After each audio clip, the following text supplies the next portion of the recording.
I had some technical difficulties. Now I do not. So, yeah. I've got a new mic, got a new camera. Hold on a second. I've also got...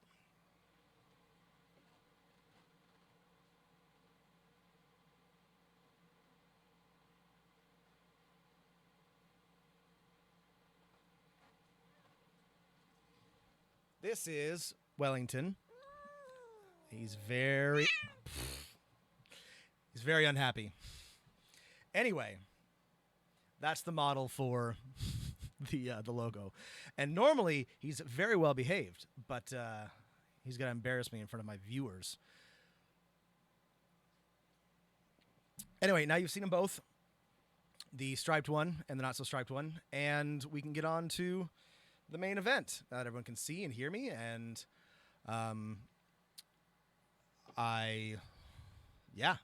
here we are. So I'm going to be talking tonight about the lost colony of Roanoke and why it's maybe not so lost. But we'll get to that. This is a really interesting one for me. There's a lot going on here, and I hope that you are all excited, because I know that I am, and I'm going to do my best. There's a lot to cover. There's a lot I'm also going to have to kind of gloss over, and I'm really sorry about that. But let's see if I can't get this done in a reasonable amount of time. So, without further ado, let us discuss the lost colony of Roanoke. So, our story begins sort of with John Cabot and his son, Sebastian Cabot, who were both explorers who were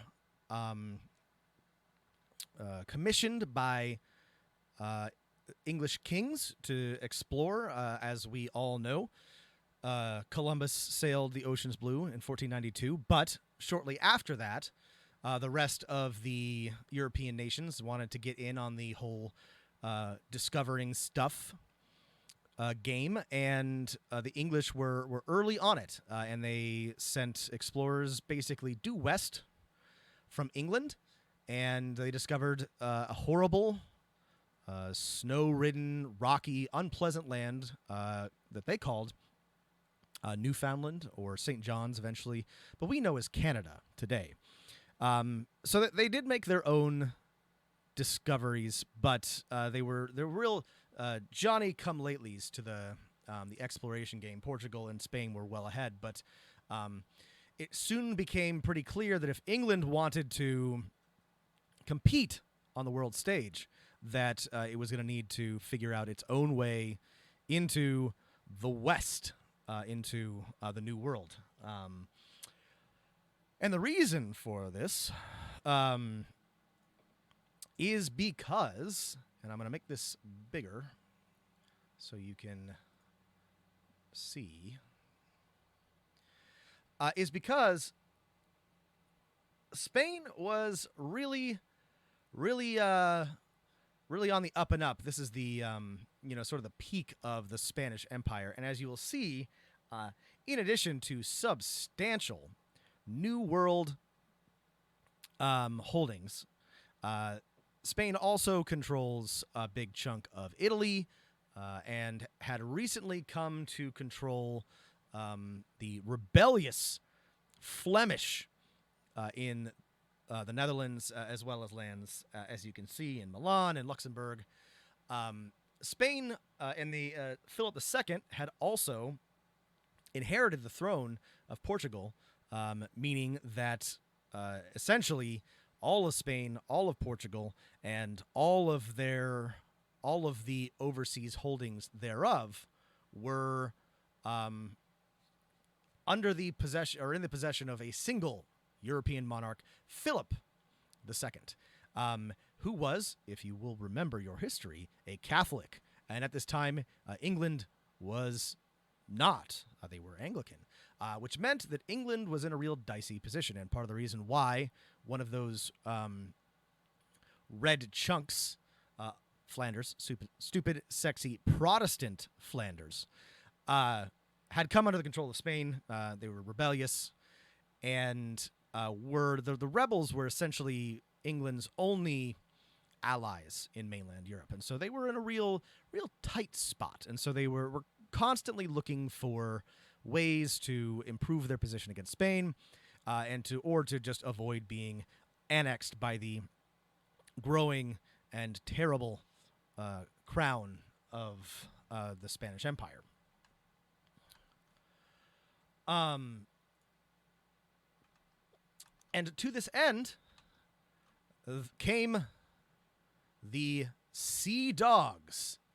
And as you can see here, these are our favorite sea dogs, our big, beautiful English boys, Hawkins, Francis Drake, and Sir Walter Raleigh. These fine gentlemen were part of, they were pirates, is what they were. All of them, at one time or another, attacked shipping on the Spanish Main, outside the Azores. Azores? Anyone tell me how to say Azores? Azores, probably, right? Anyway, attacked Spanish shipping and, privateers. But really, folks, they were pirates. And that's okay. We love them for it. But the whole, legitimacy thing, not super important. They... it is, I guess, important if you want to have a statue of yourself in England, but in terms of what they actually did, it was exactly the same as piracy. During this time, the Spanish were shipping obscene amounts of wealth back and forth across the Atlantic, and you could become quite wealthy and popular, especially with the beautiful and powerful Virgin Queen Elizabeth, if you took a Spanish ship, especially one of their treasure galleons. And so these fellows... Drake and Hawkins and Raleigh and men like them made quite a fortune for themselves by doing just that. Drake is, of course, the most successful of these, and sacked and captured multiple Spanish cities, took dozens and dozens of prizes, and made a real name for himself that way. But the person that we want to talk about here is, of course, Sir Walter Raleigh, who was not a particularly well-off man in his youth, but he made a name for himself in the military, fighting in Ireland, killing Irish, I should say, just murdering Irish rebels, but became tired of that life and found himself at the court of Queen Elizabeth, where he flirted shamelessly with the Queen, flattered her, and became one of her many young, attractive male favorites, which he remained for most of the rest of her life. He was around 20 years younger than she was. She was in her late 40s at the time, and he was in his late 20s, early 30s during the time we're going to be talking about, but was well loved by the Queen and quickly rose through the ranks of the Privy Council and became a person of great importance and interest. She gave him, allowed him to stay at Durham House in London, a very large estate, and gifted him with land in Ireland later. And anyway, this was a good play for a man on the up and up in England who wanted to improve his position, and so Walter Raleigh made good use of it, and he soon became much more than just a minor nobleman. He became quite important to the overall running of the country, her defensive and offensive endeavors, and more. And this fellow, Walter Raleigh, sorry about the watermark here. Best I could do. Had a half-brother, Humphrey Gilbert, who was also a sea dog, an explorer, a gentleman of fortune, and he in 1583, in 1579, received a charter from Elizabeth to essentially to colonize the New World. Now, remember that via the Treaty of Tordesillas, that Spain owns everything west of a certain point, and Portugal owns everything else. You cannot according to the laws of the Pope, settled if you are not Spanish or Portuguese. But the English have no need of such laws, and so Elizabeth gave a grant to this fellow, Humphrey Gilbert, and he set off across the Atlantic. This was most of these voyages that you're going to hear about do not inspire confidence in the seamanship or preparation of the English.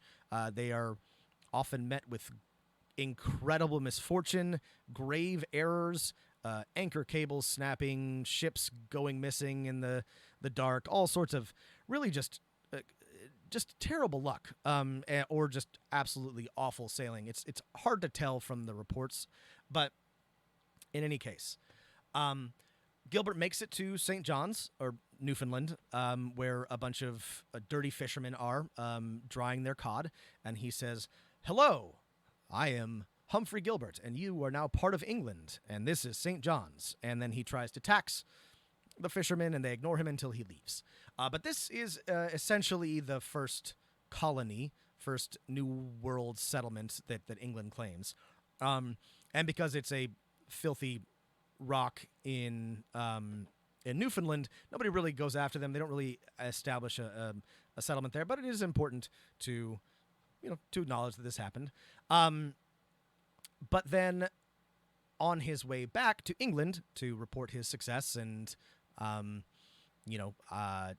receive accolades and praise, Humphrey Gilbert and his ship, the Squirrel, are caught in a storm.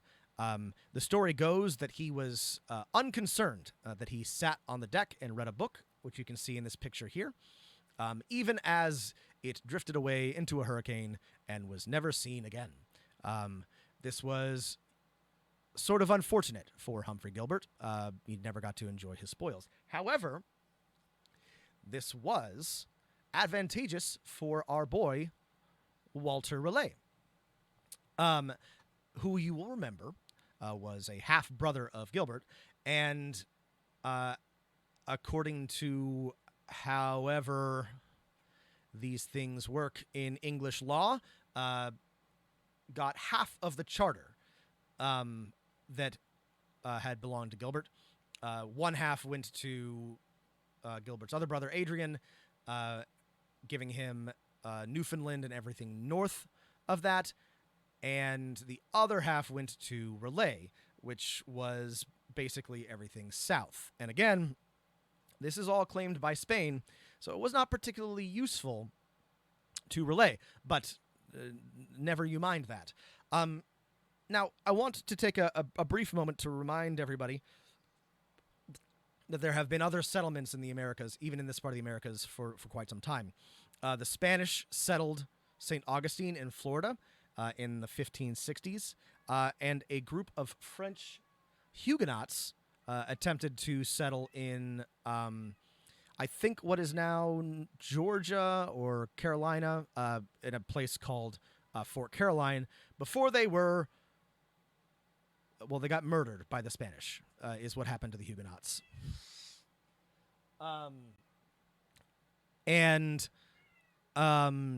Sorry, my cat is doing his thing again. Sorry, give me a second.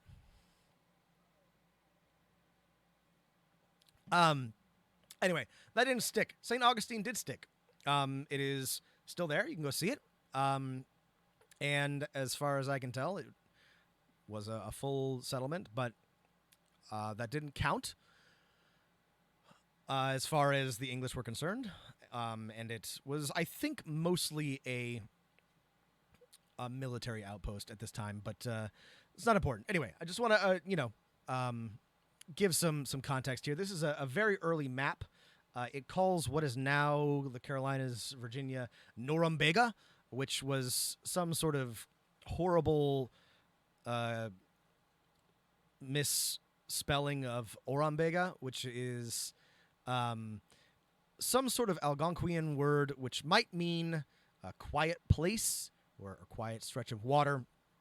Anyway, that was what they called this part of America at first, but don't worry, it'll get a new terrific name soon. In any case,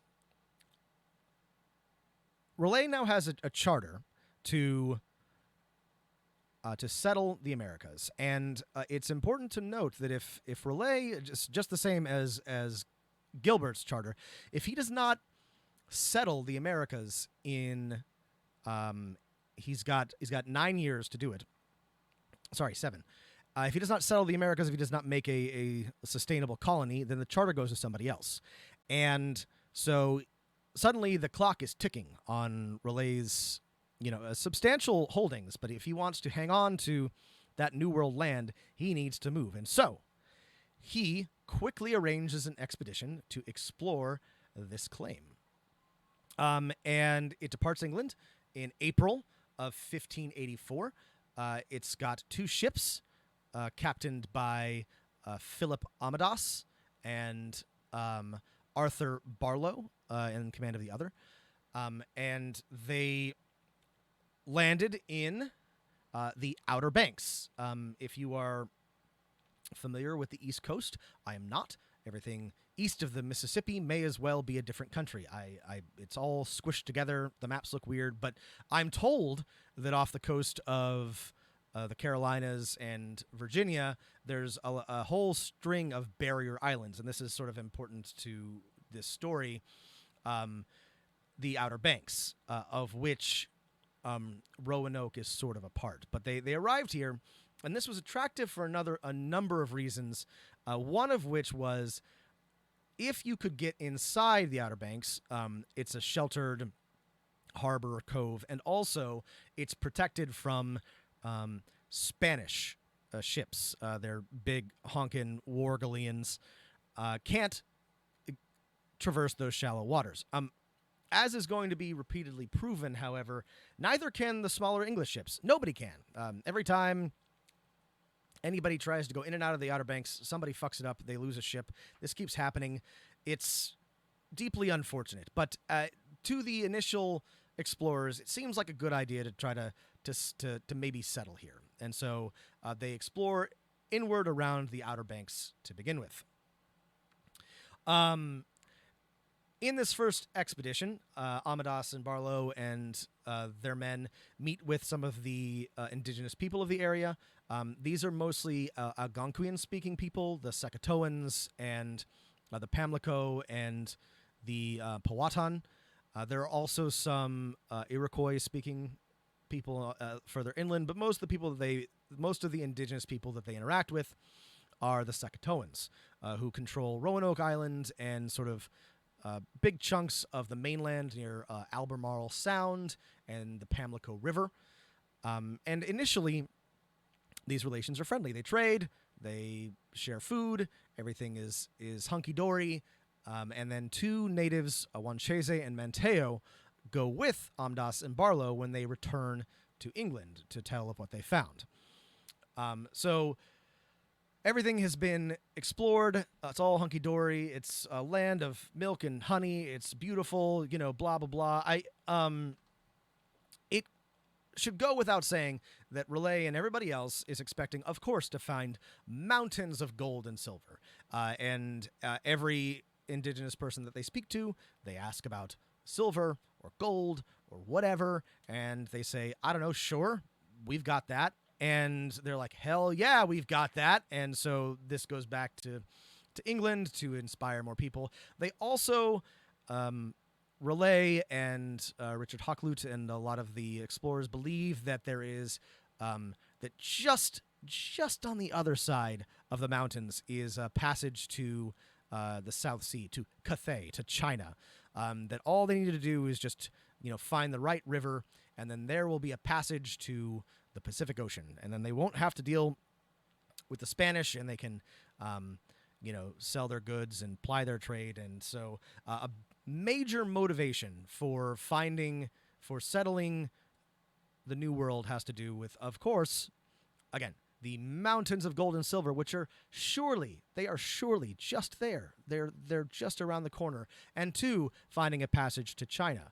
The third reason is that the scurrilous British are becoming quite wealthy. Some of them are, by privateering Spanish trade and having a port to stop in in the New World rather than just in England would substantially improve their ability to raid the sea lanes. And so there are a lot of motivations for sending out an expedition and for setting up a permanent colony. And so a expedition is put together with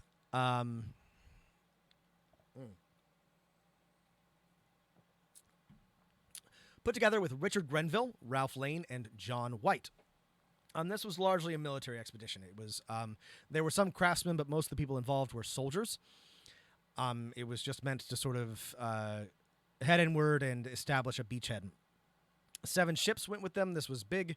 There was the Tiger, the flagship, the Roebuck, the Red Lion, the Elizabeth, and Raleigh's personal ship, the Dorothy, and 2 small pinnaces. They set out in early spring of 1585 and arrive in June. Immediately, this goes to shit. There are storms. Several ships are lost. The Tiger strikes a shoal, and most of the food supplies are ruined, forcing Grenville and most of the expedition to return home. Fortunately for Grenville, he comes across a Spanish merchantman on the way and captures it, basically paying for the entire expedition, which is very lucky for him and for Raleigh. I do believe the Dorothy makes it back, though hard to know from the records. I'll have to double check. They left behind 107 men to sort of establish a colony and trade and get ready for the next wave of colonists. So they head inward. Again, sorry about the stock photo, but this is the best I could do. They head inland, looking for mineral wealth. This is a depiction of indigenous people mining for gold. They speak to a lot of CROATOANs. They ask about silver and gold. They have a silver cup with them. These. I actually searched the name of the photo, or the name of the painting. It's I'm sorry, I'd have to look it up, but I have in the book I was reading. It's by Thomas de Bly. He's a Dutch engraver. I don't know. If you really want to know, I'll look it up. What was I saying? Oh yeah, they have the silver cup with them, and so they stop at a town called Aquasokak, and they show it to the people there. They're not well received. It doesn't go well, and the cup goes missing. And so, as one does, Grenville sends men to burn the town down. At the same time, even though initial interactions had been pretty cordial, the CROATOANs were starting to really, really suffer from English and European diseases. Many of them died. Nobody, including the English, were sure what was happening. Smallpox and influenza and other diseases were sort of tearing through the population. It was quite alarming. And the chief of the CROATOANs, who had been named Wingina, took a new name called Pemisapan, which might mean something like "he who watches closely," indicating that maybe this was the end of friendly relations with the English. I also want to... This is so weird, but like, the English had run out of supplies a long time ago, and they were basically depending entirely on the largesse of the natives. And I think they intended to trade for food, but I think they mostly just asked for it, and the CROATOANs gave it to them because otherwise these dumb white people would starve. But this, made the CROATOANs pretty resentful, and eventually full-on hostilities broke out. The English, under the auspices of a truce, met with Pemisapan and killed him and a lot of his people. And then they impaled his head on a spike outside the fort. Because that is how you do things on Roanoke Island. Shortly after this conflict, Sir Francis Drake, who had been campaigning in the Spanish Main and had sacked Campeche and a bunch of other places, stopped by the colony to resupply it and see how it was doing. Lane decided to pull up stakes and call it good. He felt like he had done what he meant to do, and so he left 12 men behind in a garrison and asked Drake to take him and everybody else home. And they did. However, enough had happened that it seemed like a good reason to go back. It seemed like there was enough to justify a further investment in the Roanoke colony. But because of the difficulty of getting in and out of the Outer Banks, they decided that they were going to move the eventual colony north to Chesapeake Bay. And so Raleigh approved a corporate charter to found the city of Raleigh with John White, who we'll come back to, as the governor, and 12 assistants. Gosh, this is a really good question. So I in reading this, and you read about Jamestown and Plymouth, it does sound like the English were uniquely unlucky, but also I mean, it is incontrovertible that without the kindness and generosity of the indigenous people, that every single English colony would have absolutely failed. I mean, they ate people in Jamestown in 1609. Like they killed and ate people. So like it wasn't going well even with the help of the natives. And one has to wonder, if I were to speculate, if I were to pontificate for a moment, and hopefully my half English girlfriend will forgive me for this, but there's just some kind of love of misery on the part of the English, just some sort of like inoculation against suffering, that they just, it doesn't matter how miserable it gets, it doesn't matter how grim and horrible the place they have settled is, it's just put up with it. They just, look, in the long run, the English way of colonizing worked out for them, but can you blame the Spanish and the Portuguese for finding the beautiful sandy beaches and the tropical islands and staying there and not going to fucking Boston or, Mosquito Bay or any of, again, sorry to the East Coast, but like we spent a lot of time making it habitable. Like when you get there, it's not great. Anyway, so it's hard to know what's just like ineptitude and what's just bad luck and misery. Don't apologize for the interruption. I like to answer these questions. It's the whole point of the stream.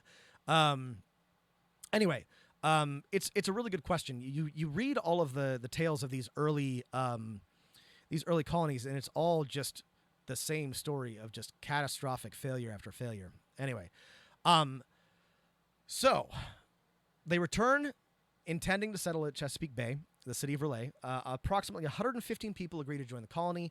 They are mostly middle-class Londoners.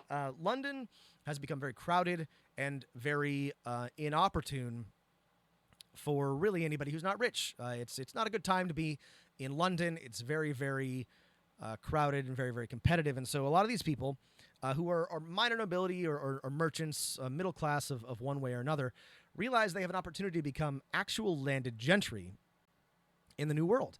And so even though it is incredibly dangerous and risky, they're happy to sign up to head over to Roanoke so that they can be, the new nobles of the New World. Some of the people that are included are John White's pregnant daughter Eleanor and her husband Ananias Dare. Remember these people, that's important. This time, unlike the first expedition, it includes women and children, about 17 women and 12 children, a handful, and no organized military force, though they did have weapons with them. On the way over, unfortunately, once again, there are storms, ships are blown about, one of them goes missing. They eventually make it back to the port Port Fernando, which is on the other side of the islands from Roanoke. And the idea is that they're going to meet up with a detachment that Lane had left behind. There is no sign of any of the men that Lane had left behind the year before, only bleached bones on the beach. And this time, the indigenous people are immediately hostile, remembering and not loving the whole English thing. And one of the colonists, while fishing for crabs, is ambushed and killed, a man named Howe. So almost immediately, and supplies were lost, and they were unable to make it to their actual site of settlement, the city of Raleigh. What do you mean? What I mean, bleached bones? They were like they've been left out in the sun and were, white, not like buried. Anyway, so they were unable to make it to their final destination, and they begged Governor White to return to England to explain what was going on and ask for help from Raleigh. They had decided, they had found that there was nothing left for them at Roanoke, and decided to relocate eventually up the Sound after they had spent some time recuperating. During this time, they spent a little bit of time rebuilding the houses. They restored the fort, and they lived there for a handful of months. And during this time, on August 18th of 1587, Eleanor Dale gave birth to Virginia Dare. And according to some people, and this is a very significant event, and we'll talk about why that is later. But first English child born in the New World. So about 10 days after that, White agrees to return to England to ask for help and sets out in late August of 1587. He makes it back, again, not easily, but he makes it back. Unfortunately, White's timing could not have been worse, because this is the year of the Spanish Armada. Now, if you will remember, our glorious Catholic leader, Philip II, had been tolerating the English heresy, but when Mary, Queen of Scots, dies, ending any sort of Catholic influence in England, he and his advisors decide that it is time to be done with the English. And so they put together a fleet of 300 Spanish warships, and they sail for England. And if you'll remember, Spain owns Flanders, big parts of the Netherlands, basically 50 miles. Where Dunkirk was Spanish land. And so they had two detachments. They had their big honkin' fleet, and they had a massive land invasion. And so White returns to England and is immediately embroiled in the war preparations. There's not a single ship to be found. Raleigh is busy preparing to fend off the Armada. He cannot get anybody. Philip is a Habsburg. This is mid Habsburg. This is high Habsburg.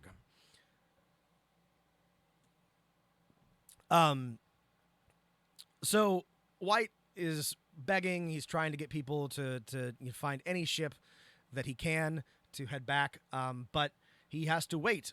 And as we all know, the brave English sea dogs ambush the Spanish as they are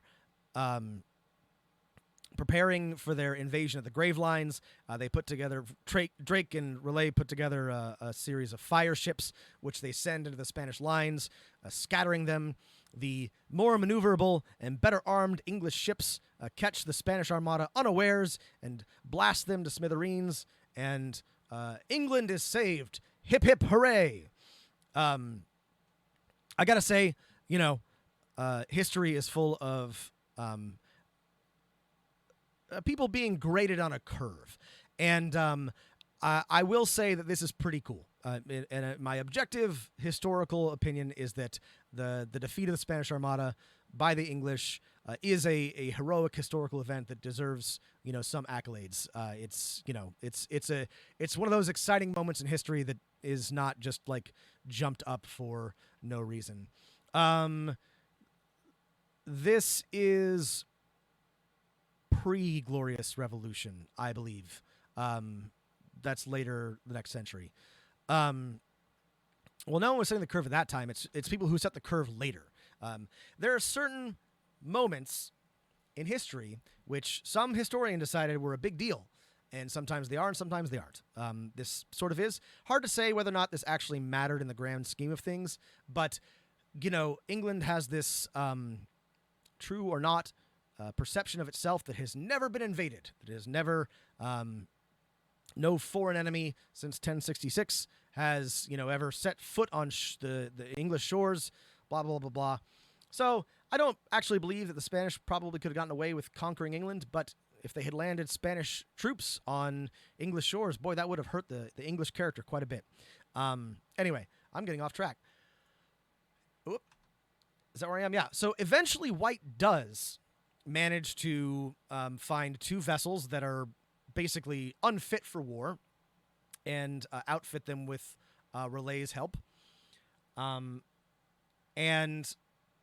These ships are outfitted to actually go privateering rather than straight up battle the Spanish one-on-one. And so White sets out in 1588. But the captains of the ships try to capture some Spanish vessels on their way out in order to improve their profits, and then they are attacked by French privateers, pirates, near Morocco. There's a big fight. White gets shot. A bunch of people get killed. All the supplies for Roanoke are looted, and they have to return to England. Eventually, 2 years later, Raleigh finally manages to arrange passage for White on another privateering expedition organized by John Watts. They were supposed to spend the summer of 1590 privateering in the Caribbean, but two of the ships, Hopewell and the Moonlight, would split off to take White to the colony. So finally, 3 years later, August 15th, White finally makes it back to Roanoke, or just off of Roanoke. He sees plumes of smoke from the island, and from a nearby island. They investigate both and find nothing. They try to cross Pamlico Sound, but can't do it. A couple of men are drowned. They wait it out, see another fire on Roanoke, and then wait the night again rather than risk going ashore and drowning more people. And then finally, on August 18th of 1590, 3 years after the birth of White's granddaughter, Virginia Dare, they make it. They find tracks, but they're probably native tracks. They reach the colony.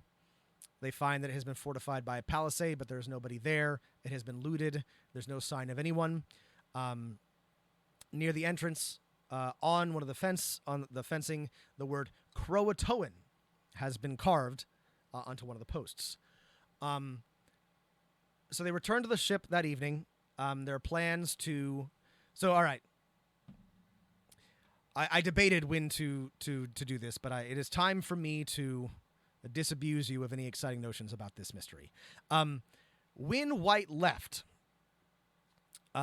he gave explicit instructions. He had an agreement with the colonists that if they were going to leave, they would carve the name of the place they were going to on a tree. And if they were in trouble, if they were being attacked or they were in danger, they would inscribe a cross above the word. The island, there's an island just a few days south of Roanoke that is called, wait for it, CROATOAN. And Manteo, you remember the indigenous person who had come to England, was the son of the chief of the CROATOAN people. So this is exactly what White expected to find. He knew immediately that they had gone to CROATOAN, that they were waiting for him there, and that he should go and find them. So he returns to the Hopewell and makes plans to return to the island further south the next day. However, there's a storm in the night. The Hopewell's anchor cable snaps, leaving the ship with only one cable and anchor. There's too much risk of shipwreck, and so the captains have to set back for England. But the crew of the Hopewell offers a compromise, right? They'll take White to the Caribbean, repair, and return to the Outer Banks in the spring. However, as they are sailing back to the Caribbean, there is a major hurricane. They're caught by a huge northwesterner, and they are blown off course, forcing them to stop for supplies in the Azores. I did it again. Except that the winds there were also bad, and they had to just continue back to England, where he arrives on October 24th. This is John White's last visit to the New World. It is his last attempt to find his daughter and granddaughter and any of the colonists who went with him. I have little love or sympathy for most colonizers of any sort, not just because of the inherent nature of their work, but because outside of the polished narratives that we are fed, they're cruel, unpleasant, violent, selfish, just generally just not great people. But John White, while all of those things, I have a little sympathy for. John White sort of passes out of history at this point and probably dies in Ireland sometime in the next 10 years. But, he doesn't have enough money to fund his own expedition. Raleigh is not interested in finding his people. And so, White loses his daughter and his granddaughter and other members of his family and spends what's left of his life wishing that he could go and he could help. And, he says at one point that he wishes that his wealth could match his will, but it doesn't. And so White will never, be reunited with his family. And that, it feels a little sad to me. And part of the reason why is because in 1590, Raleigh, that scamp, begins a affair with one of Queen Elizabeth's maids, Bess Throckmorton, a lovely young lass, and they try to keep it secret, but eventually they have a child, and you can't keep that secret, and Elizabeth is furious with Raleigh. She puts him in the Tower. She exiles him from London.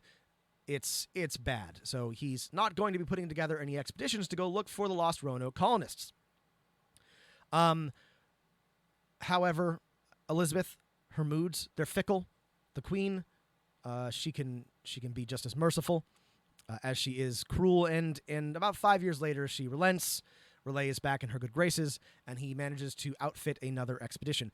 The stated purpose of this expedition is to go and find the Roanoke colonists. But actually what Raleigh wants to do is find El Dorado. So he, while claiming to go to Virginia, he actually goes to the Spanish Main, sends an expedition inland looking for El Dorado. He doesn't find it. He does take a couple of ships to finance it. He sends another expedition in 1602. But again, this time it's to collect sassafras, which apparently at the time was the real hot commodity in England. And so the captain of this 1602 expedition collects sassafras, makes a token attempt at looking for the colonists on the way home, but doesn't really put a lot of effort into it. And that's the end of that. Interestingly, Raleigh has a vested interest in not finding the colonists, because you'll remember that his charter, right, his ownership of what is technically, not that he can enforce, but technically millions of acres of American land, is dependent on him setting up a colony. So if they discover that all those colonists are dead, then suddenly his charter lapses. So now, far be it from me to suggest anything about our glorious knight, Sir Walter Raleigh. But one might think that he was not actually that motivated to find the lost colonists of Roanoke for a variety of reasons. Mainly that he gets to keep his claim on basically what is all of Virginia and the Carolinas as long as they remain lost. But this is not the end of our story. No, folks. Just a few years later, shortly after this, our glorious Queen Gloriana dies, goes to be with her heavenly father, and James I ascends to the throne of England. This is a much more amenable agreement to most of the monarchs. War with Spain is no longer a hot war or even a cold war. It's just general European dick-waving.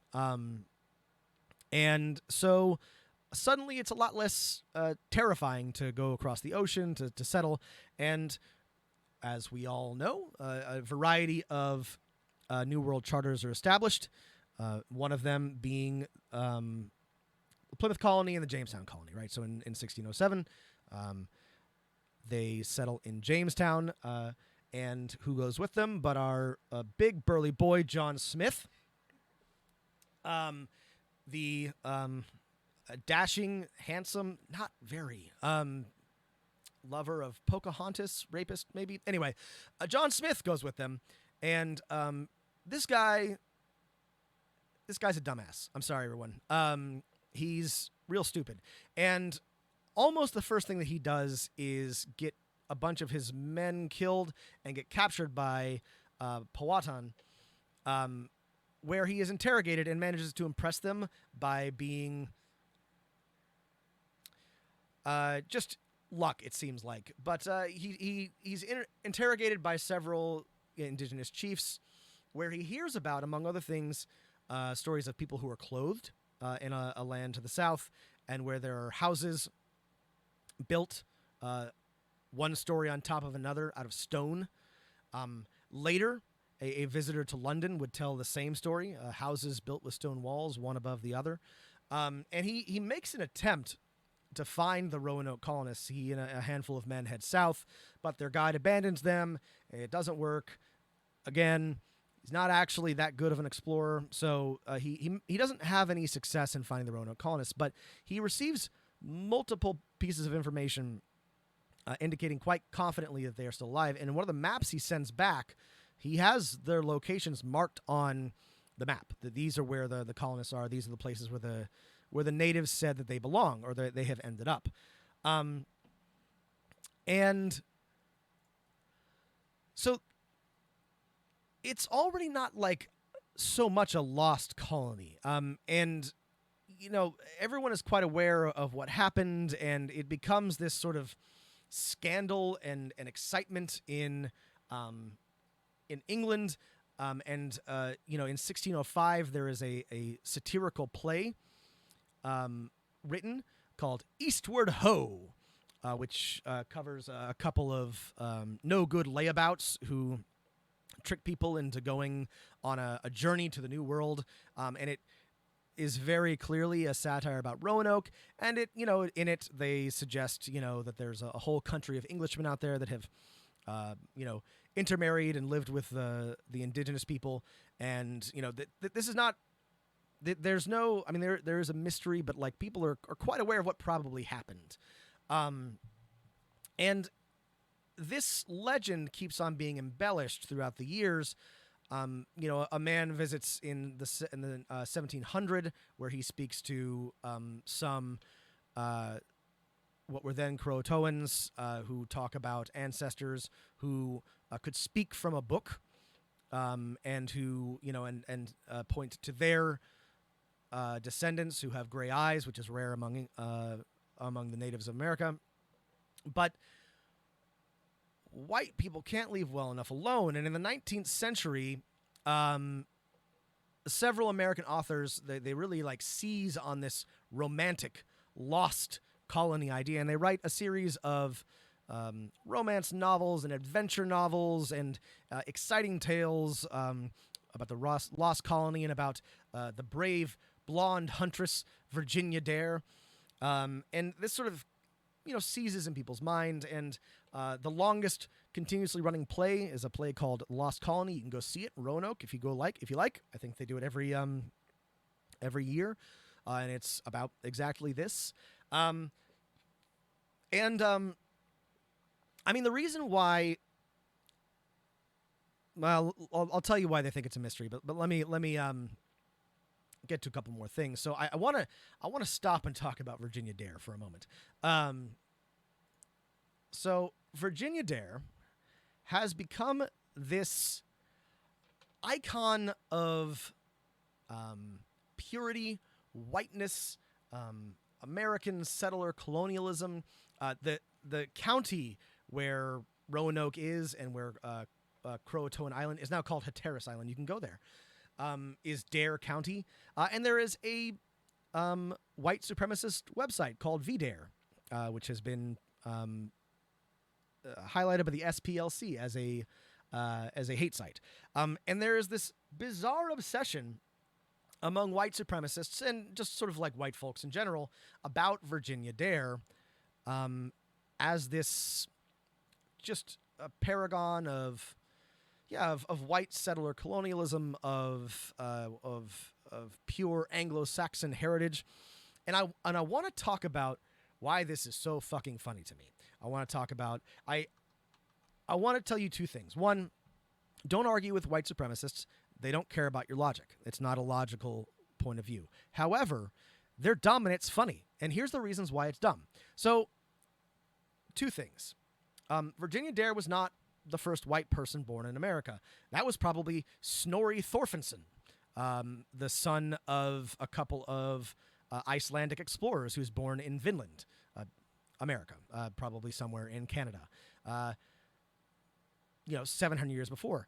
And if it wasn't him, it was probably a Spanish settler in St. Augustine or elsewhere in the Americas. And listen, far be it from me to give Snorri Thorfinnsson.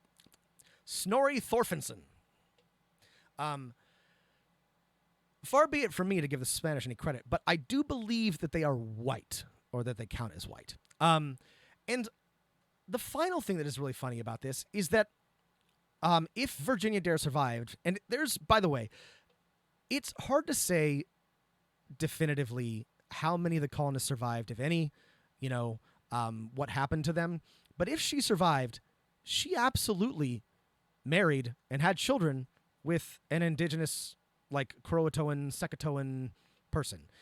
There were no boys her age. She's like a poster child for miscegenation. Like, it's hilarious that this is the person that the white supremacists have decided to sort of like hold up as their glorious white savioress.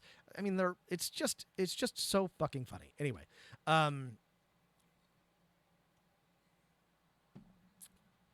so the reason why this is a mystery is because it was good for tourism, and because white people had a lot of trouble dealing with the absolute truth that these colonists just left and lived with the natives, and they liked it. This is a really common story, actually. Early on in the settlement of the Americas, a lot of white people either are captured or intentionally go rogue because it is much better to live with the native people than it is to live in their shitty, starving white people palisades. And the evidence, there's no proof that this is what happened, but the evidence strongly points to them going to live with the Croatoans. And then possibly, some of them going there, some of them going to live with the Powhatans, some of them living with the Secatoans on the mainland. It's hard to know, again, exactly what happened, but it is strongly correlated, right? It seems very, very clear that this is just what happened. This is exactly what they told white they would do. And recently, a guy named Scott Dawson, who is the head of the Hatteras Archaeological Society, has published his findings. He's written a book called The Lost Colony of Roanoke, or The Lost Colony in Hatteras Island, which outlines the absolutely overwhelming archaeological evidence that suggests that white colonists in the late 16th century lived there. They found glass objects chipped into arrowheads, copper earrings, and wires that had been made into fish hooks. They found a lead pencil and a writing slate dating to the late 1500s. I mean, if it were not for the concerted efforts of a lot of romanticized or excitable white people writing these stories about the lost colony, we would not think it was lost, because the truth is it's very, very clear what happened to them. And what's frustrating about this, and what's kind of shitty, I mean, I love a mystery as much as anybody, and even when there's sort of a good explanation, I'll leave it open. But what's frustrating about this is that these are real people, and there are still descendants of these people around. The CROATOANs are called something else now, the Lumbi, I think, and they, it's without any sort of DNA evidence of the colonists, it's impossible to backtrace that. But it, these are real people with real descendants, and who we have just sort of like vanished from history because it was more fun to think that they had been vanished by ghosts or demons or something like that. And so, this is. So the reason I picked this is because there have been a bunch of articles saying that the mystery is solved, which is true, but the mystery has been solved for a long time. There's been a lot of evidence that this is the case, but the recent development is that a substantial amount of archaeological evidence has been put forward. And again, there's no way to know exactly for sure. It's hard to say how many of the colonists survives. One of the indigenous people later tells a story of an attack by an opposing coalition during which a lot of white people were killed. But it seems pretty conclusive that a substantial portion of these people went to go live with their friends and native allies, and when nobody came looking for them for 30 years, they just decided to stay that way. And so I'm sorry for ruining this fun mystery. Off the top of my head, I can think of like a dozen TV shows and movies that use this as the sort of like the core point. There's a whole season of Supernatural that CROATOAN's like a virus or something. Friend of the stream, Jenny Boyd is on Legacies, where CROATOAN is the name of a demon. The 6th season of American Horror Story is all about Roanoke. That one's actually pretty fun. I like that one. It's like a reality TV show. They go to Roanoke and there's ghosts. It's like ghosts and hillbillies. And anyway, so like I get it. It's a fun joke, but the thing is, like, CROATOAN maybe sounds like a creepy word, but it's just the name. It's the name of an island. It's the name of an island, name of a people. Everyone knows what it is. We've known what it is for 4 centuries. So, that's the mystery of Roanoke, folks. That's the lost colony. Probably not lost. It's a tale of incompetence and woe and self-interest on the part of Sir Walter Raleigh, and of our need to tell stories, and also this is America Us, our discomfort with ambiguity. It's and white supremacists. So that's what I got for you folks. Any last questions before I set you free to enjoy the rest of your weekend? There's no moral. There's no justice. There's no history. There's no answers. It's just us. Just one damn thing after another. All right. Good night, everybody. Stay healthy, stay safe, and I'll see you all next week.